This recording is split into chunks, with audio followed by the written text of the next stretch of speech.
vêtu de gloire, le Fils de l'homme reviendra. Ouais. Et on a... Une vie chrétienne sans l'Esprit de Dieu est une vie morte. C'est comme ces vierges qui sont... Qui vont à la rencontre de l'époux, mais sans l'huile. Parce que la lampe, elle va s'éteindre. La lampe va s'éteindre. Il faut renouveler l'huile. Parce que l'époux, c'est qui? C'est Jésus. Jésus est l'époux. Mais quand Jésus reviendra, est-ce que tu seras prêt? Est-ce que tu seras prête? C'est ça. Quand Jésus reviendra, est-ce que nous serons prêts? Non, parce que je suis chrétien, je suis né d'une famille chrétienne, ça ne veut rien dire. Ce n'est pas une histoire de parce que je suis né dans une famille chrétienne qui va te sauver. Non. Ça ne veut pas dire parce que mon père est pasteur que je serai sauvé. Non. Ça ne veut pas dire parce que je suis d'une lignée chrétienne. Non, non, non, non, non, non, non, non, non, non. Alléluia, tu es né dans une famille chrétienne. Tu as un privilège, c'est que tu es né dans une famille chrétienne. Qu'est-ce que tu as fait de ce privilège? La Bible dit que quand les 5 vierges, leur lampe était éteinte, elles sont allées en ville chercher de l'huile. À leur retour, la porte était fermée. Les époux, les 5 vierges sages sont entrés avec l'époux qui était Christ. Et quand elles sont revenues, elles frappent à la porte pour dire, on est venu. Il dit, je ne vous connais pas. Je ne vous ai jamais vu. Ah, mais je suis baptisé, chrétien, j'ai reçu le Saint-Esprit. Aujourd'hui, tu ne me reconnais pas. Non. Ça sera violent, hein, le dernier jour. Ça sera violent. S'il disait ça à des chrétiens, s'il disait ça à des païens, je peux comprendre. Mais à ceux qui se disent chrétiens, c'est violent, hein? C'est pas parce qu'on est dans une assemblée et que tout le monde chante Jésus, Jésus, que tous sont de Dieu. Non. Il dit, je sais qui j'ai appelé. Je connais mes brebis. Mes brebis écoutent ma voix. Ils me connaissent. On est là, mais Jésus connaît qui sont de lui. Qui sont ceux qui sont à sa table et ceux qui ne sont pas à sa table. Il y a d'autres qui ne sont pas à la table du Seigneur, mais qui sont là. Mais il y a ceux qui sont à la table du Seigneur, mais qui sont aussi là. Et Dieu connaît ceux qui sont là. Vous savez, dans la Bible, Jésus disait une fois, il dit, un semeur sema de la bonne semence sur une terre. Et il a parlé du champ, dans un champ. Et le champ, il a dit que c'était le monde. Et il dit, la nuit, il y a quelqu'un d'autre qui est venu pour semer. Il a semé quoi? L'ivraie. L'ivraie, c'est la mauvaise semence. Et quelques temps plus tard, il y a un serviteur qui allait voir le maître de la vigne.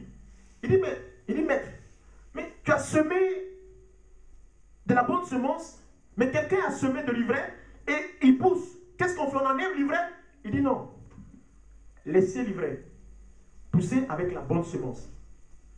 Le jour de la moisson, on va séparer l'ivraie de la mauvaise semence. Ça veut dire dans l'église, il y a tout. Dieu laisse faire. Il y a tout. D'autres vivent dans la débauche, d'autres ils cherchent l'argent, d'autres font la comédie. Laisse faire. Mais au dernier jour, il va sélectionner. Les anges viendront prendre les vrais hommes de Dieu, ceux qui sont de Dieu et ceux qui ne sont pas de Dieu.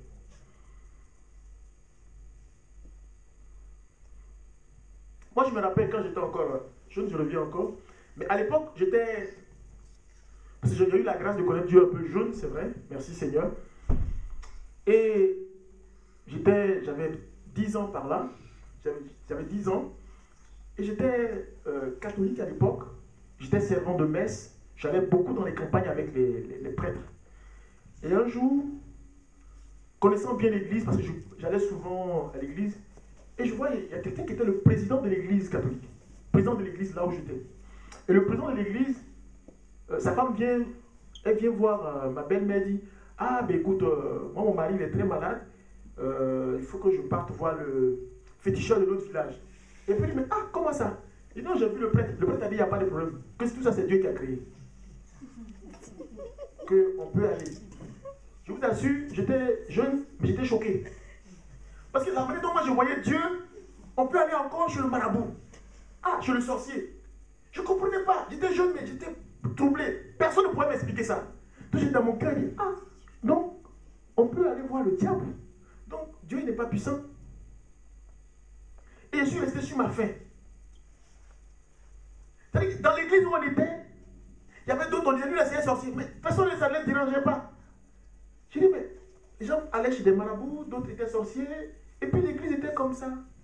Et puis le prêtre, il fait ça à son fils, il finit, il part.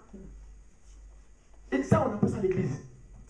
Et quand j'étais jeune, il y avait des grands frères qui disaient, eux, ils ne vont pas là-bas, ils ne vont pas dans cette église-là. Pourquoi? Ils préfèrent être païens que d'aller là-bas. Je dis, pourquoi? Il dit, là-bas, il y a des sorciers. Mais moi, je ne croyais pas. Je ne peux pas imaginer qu'on peut dans une église et il peut y avoir des sorciers. Je vous assure, je ne croyais pas. Je ne pouvais pas imaginer que dans une église, il peut y avoir des sorciers.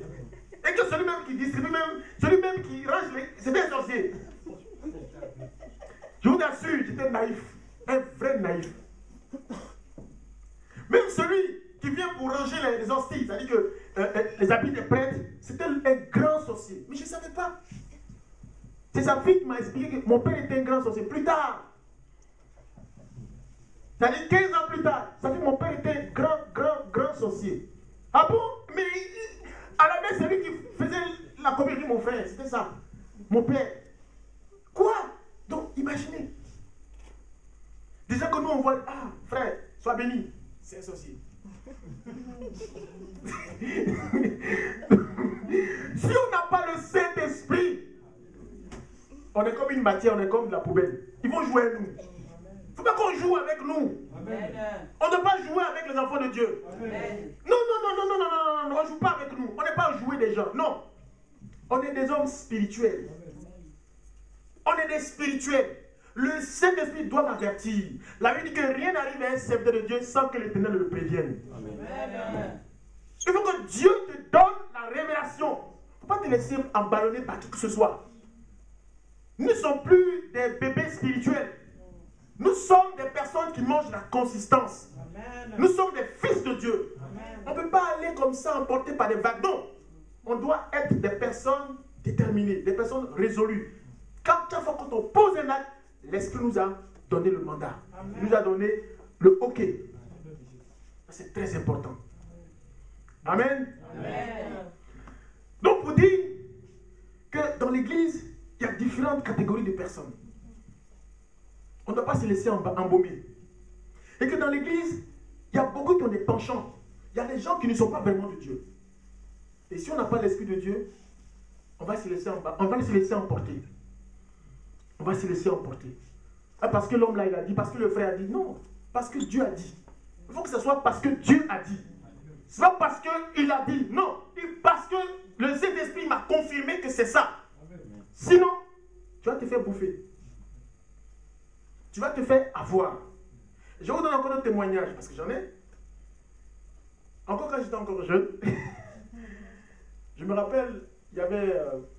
j'étais catho, mais j'étais vraiment catho, mais j'aimais vraiment Dieu en vérité. Hein. J'aimais Dieu. Ah non, ça rigole pas. J'aimais vraiment le Seigneur. Je dirais même qu'à l'époque, j'aimais plus Dieu que maintenant. Parce que quand tu es enfant, tu as beaucoup d'exigences, tu es plus, tu vois. Et il y avait l'église catholique, mais il y avait une église qu'on appelle l'église Assemblée de Dieu, une église évangélique. Et je vous assure, Jésus, c'est pour ça que je suis un peu en colère. C'est une colère sainte. Une colère sainte. Il y avait un frère que j'aimais beaucoup. Et ce frère-là, c'était un évangélique. Il était évangélique, moi j'étais catholique, mais je l'aimais. Je l'aimais beaucoup. Pourquoi? Parce que je le voyais souvent avec sa Bible, puis il parlait souvent de Dieu. Je l'aimais. Pourtant, chez les catholiques, on ne faisait pas ça. Bonjour, bonsoir, on prie, chacun se cherche. Et bien lui, il aimait le Seigneur. Et un jour, souvent quand il vient de l'église, il arrive toujours avec sa femme, tout ça. Donc pour moi, c'était des gens vraiment magnifiques. Bien. Et la Bible dit que Dieu regarde le cœur, mais l'homme regarde l'apparence. Non, ne regardons pas l'apparence, soyons spirituels. Prions. Chaque fois que nous rencontrons un frère, une soeur, prions.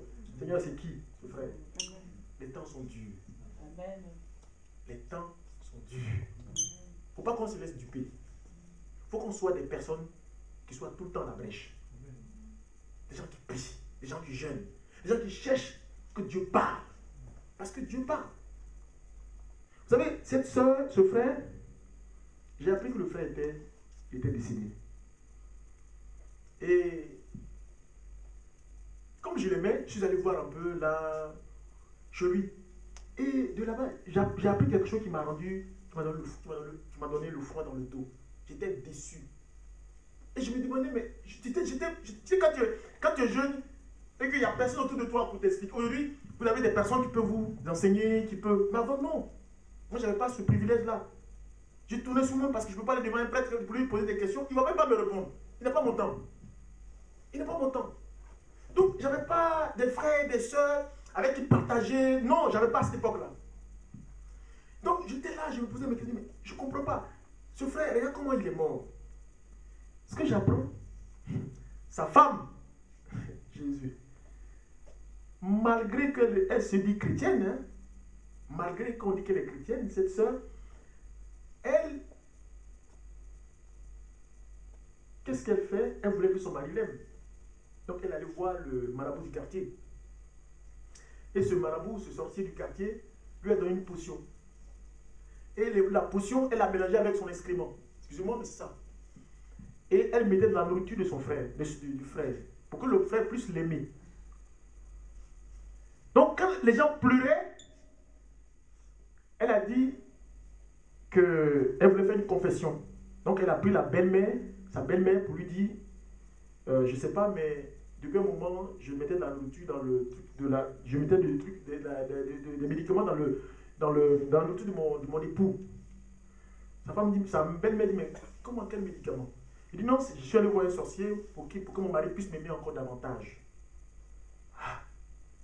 Mais tu es chrétienne, non? Il dit, oui, mais bon, je ne sais pas, mais j'étais un peu troublé. Et c'est ce poison-là, elle mettait dans, pensant que son mari allait encore l'aimer. Et c'est comme ça que monsieur, il s'est enflé, il est mort. Donc elle s'est confessée, il m'a dit pardon. Donc frère, vous voyez quelqu'un avec une Bible, va à l'église, laissez-moi dormir. C'est pas parce que quelqu'un dit Hosanna, il est de Dieu. La Bible dit que Satan est un ange de lumière. Satan est rusé. Dans l'église, il peut aussi avoir des faux frères. C'est pour ça que si vous n'êtes pas des personnes dans la prière, vous allez droit au mur. Si tu ne pries pas, l'Esprit de Dieu ne te révélera rien. Si tu ne pries pas, tu ne seras pas consistant, tu ne seras pas fort pour résister. Si tu ne pries pas constamment, tu ne jeûnes pas, tu ne seras pas musclé spirituellement. Tu ne seras pas fort spirituellement. Tu ne pourras pas avoir des visions, des révélations pour que Dieu te montre tes ennemis. Tu ne pourras pas. Mais cette dame, vous voyez, cette dame-là, elle va à l'église avec son époux, mais elle va voir les sorciers. Vous allez dire quoi, frère? Vous allez dire quoi, soeur? Il y a un travail entre nous. Il y a du boulot. Hein? On ne doit pas dire amen à n'importe quoi. On doit être des chrétiens avertis. Nous ne sommes pas des enfants spirituels. Cherchons Dieu en vérité. Jésus-Christ est la vie. Jésus-Christ est la vérité. En dehors de lui, il n'y a pas de vie. Le monde nous blague. Le monde nous met dans l'illusion. Le monde nous fait rêver. Parce que Satan nous met dans une forme de distraction, les plaisirs du monde, pour nous rendre esclaves et nous posséder. C'est le plan de Satan. Soyons des adultes spirituels. Soyons des personnes matures. Des personnes vivantes. Des personnes qui ne se laissent pas emporter par des vents. Non. Mais des chrétiens matures.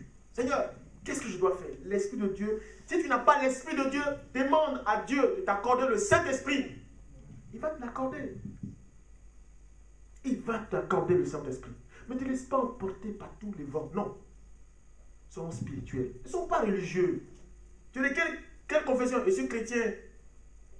Ils sont spirituels. Les religieux, c'est ceux qui disent oui, amen à tous les vents. Mais l'homme spirituel, c'est comme l'apôtre Paul. C'est comme l'apôtre Philippe.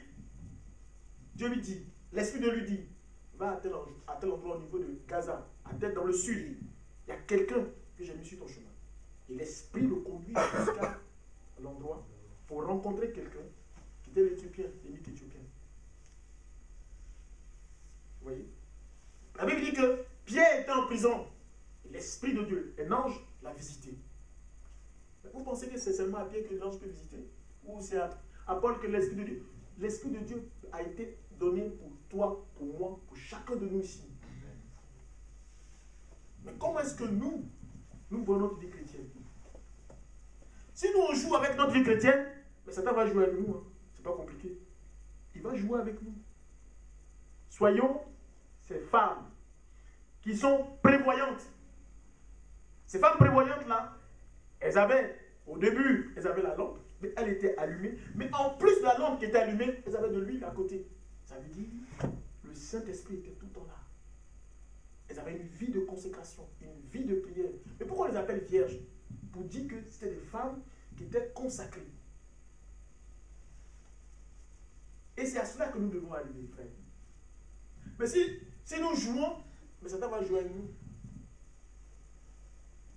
Amen. Amen.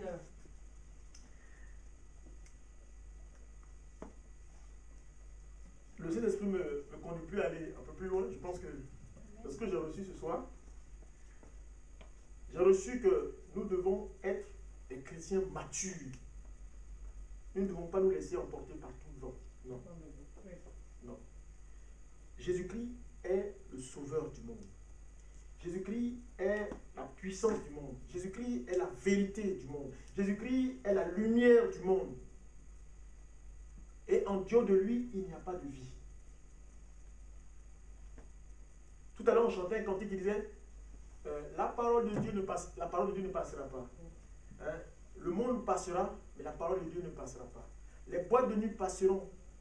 Les filles, les hommes passeront, mais la parole de Dieu ne passera pas. C'est des paroles qui ont de la puissance. Quand Satan entend ça, il est troublé. Mais quand il vous regarde, il n'est pas troublé.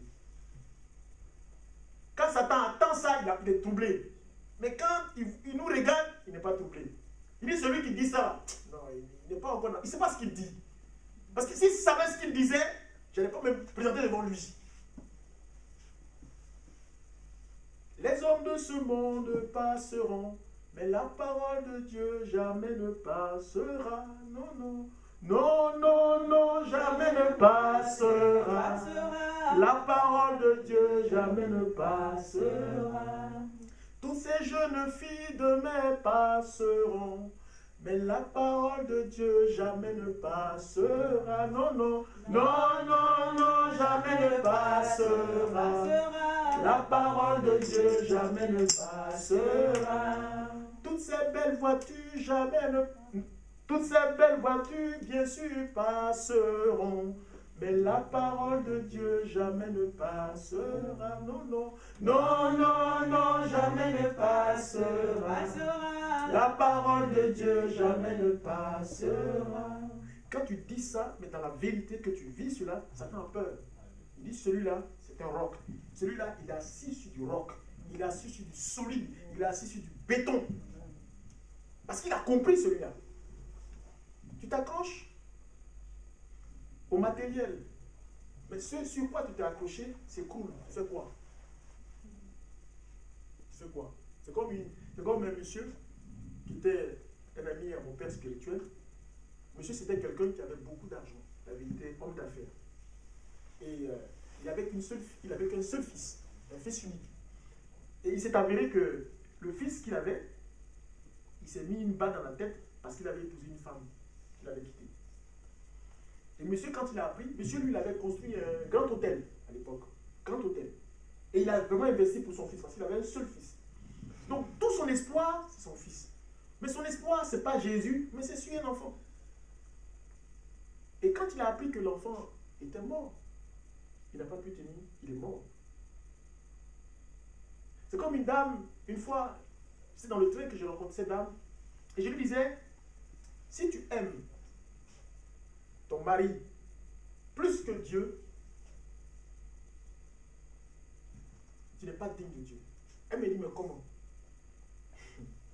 J'ai dit, mais tu aimes ton mari? Elle dit, bien sûr, j'aime mon mari. Elle dit, moi, je veux que tu aimes Dieu plus que ton mari. Elle dit, quand tu me dis ça me trouble. Pourquoi? Elle dit, je ne peux pas aimer. Elle dit, mais oui, j'aime Dieu, mais plus que mon mari. Je vois à quel point elle aimait son mari. Elle ne peut pas faire le choix entre Dieu et son mari. Quand elle parlait, elle tremblait sur elle-même comme ça. J'ai dit, il faut aimer Dieu plus que ton mari. Elle dit, ouf, j'aime Dieu, mais quand tu me dis ça comme ça, je ne peux pas t'aimer. Parce que mon mari, je l'aime. Vous voyez? Donc, il y a des personnes qui s'accrochent sur de l'éphémère, sur du passager. Mais moi, je veux que vous vous accrochiez sur Jésus-Christ de Nazareth. Il faut que Jésus-Christ soit le rocher, le bâtiment, parce que ton mari peut te quitter. Ou ton fiancé peut t'abandonner. Mais Jésus ne peut jamais t'abandonner. C'est-à-dire que si tu mets ta confiance en Jésus-Christ de Nazareth, plus que tes enfants, plus que ton mari, le jour où ton mari partira, et comme tu as mis ta confiance en lui, il va le faire venir. C'est sa volonté. Il est fidèle, il ne peut pas t'abandonner.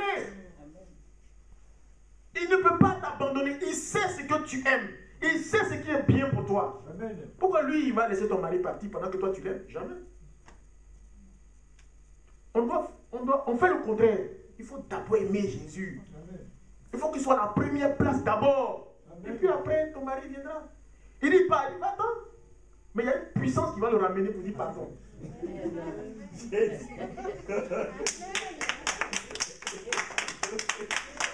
Parce que tu aimes Jésus de Nazareth. Il y a une puissance qui le fait déplacer, se met en genou devant toi. Demandez pardon. Demande pardon. Il n'a rien compris dedans. Tu lui dis non, il n'y a pas de problème. Il dit non, il faut qu'il demande pardon. Est-ce qu'on peut se remarier? Non, c'est déjà remarié. Comment se remarier encore? Demandez pardon. Pourquoi? Parce que tu es quelqu'un que Dieu a créé. Amen. Parce que tu es une autorité spirituelle. Amen. Satan connaît ton nom dans le monde spirituel. Pourquoi? Parce que tu es obéissant. Amen. La Bible dit que dans les actes des apôtres, Paul était dans une ville. Il y avait des frères qu'on appelait, il y avait un monsieur qu'on appelait, un grand prêtre qu'on appelait Sévas. Et Sévas, ses fils se mettaient à chasser les démons. Et un jour, ils ont commencé à chasser les démons. Ils disent, au nom de Jésus-Christ, du Dieu que prêche Paul, esprit, sort. Et l'esprit dit, Paul, je le connais. Jésus, oui, mais vous, qui êtes-vous? Ça veut dire, votre nom n'est même pas inscrit dans le livre. Donc, qu'est-ce que les démons ont fait? Ils l'ont ligoté. Ils les ont bien ligotés, attachés, et puis frappés. Ils ont fui. La Bible dit qu'ils ont fui nus, sortis de la maison nus. Imaginez comment ils sont sortis nus. Comme des vulgaires personnages, sans valeur. Mais ils ne peuvent pas faire ça à Paul, non. Quand les démons arrivent comme ça, ils voient Paul, ils sont au garde-boue. C'est comme Jésus, il arrivait au cimetière de Guédara. Il arrive au cimetière de Guédara, la Bible dit que le démon qui était, le possédé qui était là, il dit, Jésus, fils du Dieu vivant, que viens-tu faire parmi nous? Ton heure n'est pas encore arrivée. Comment un démon a la révélation que Jésus-Christ était le Fils de Dieu pendant que les Juifs sont en train de chercher, est-ce que c'est le Messie? Est-ce que c'est le Seigneur? Mais un démon a la révélation que Jésus-Christ est le Fils de Dieu. Sa présence chasse l'obscurité. Et ça doit être ainsi pour toi. Ça doit être ainsi pour moi. Quand tu arrives dans un milieu, parce que tu es obéissant à Dieu, les ténèbres fuient. Et la lumière se met en place. Satan fuit, on dit celui-là, non, non. On dit, mais celui-là, non, non, celui-là, mettez-le de côté. Pourquoi? Il nous dérange. Mais ils ne disent pas, mais spirituellement, ils savent que tu déranges. Parce que ta présence détruit leurs œuvres, détruit leurs manigances, leurs projets, leurs pièges. Tout est démoli. Parce que tu es de Dieu. Satan ne peut pas résister devant toi. Parce que tu es de Dieu. Moi, j'ai entendu des grands sorciers dire, oh, tel pasteur, lui, s'il y a des pasteurs, celui-là, je peux le manger en quelques secondes. Mais lui-là, non, je ne peux pas. Le chrétien, lui-là, même, je peux le cuisiner sans problème. Mais lui-là, je ne peux pas. Ça veut dire quoi? Ce n'est pas parce qu'on a la casquette de chrétien que l'ennemi va nous écouter. Il a peur de nous. Non. Mais l'ennemi nous craint parce qu'on est obéissant. On est assis sur le roc. On sait ce qu'on veut dans la vie chrétienne. On sait qui on a choisi. Amen. Voilà. Amen. Amen. Alors ce soir, je m'arrête là. Alors ce soir, je vais prier pour demander au Seigneur de remplir chacun de nous de son esprit. Fils de l'homme reviendra. Ouais. Et on l'appellera le lion de la tribu de Juda. Vêtu de gloire.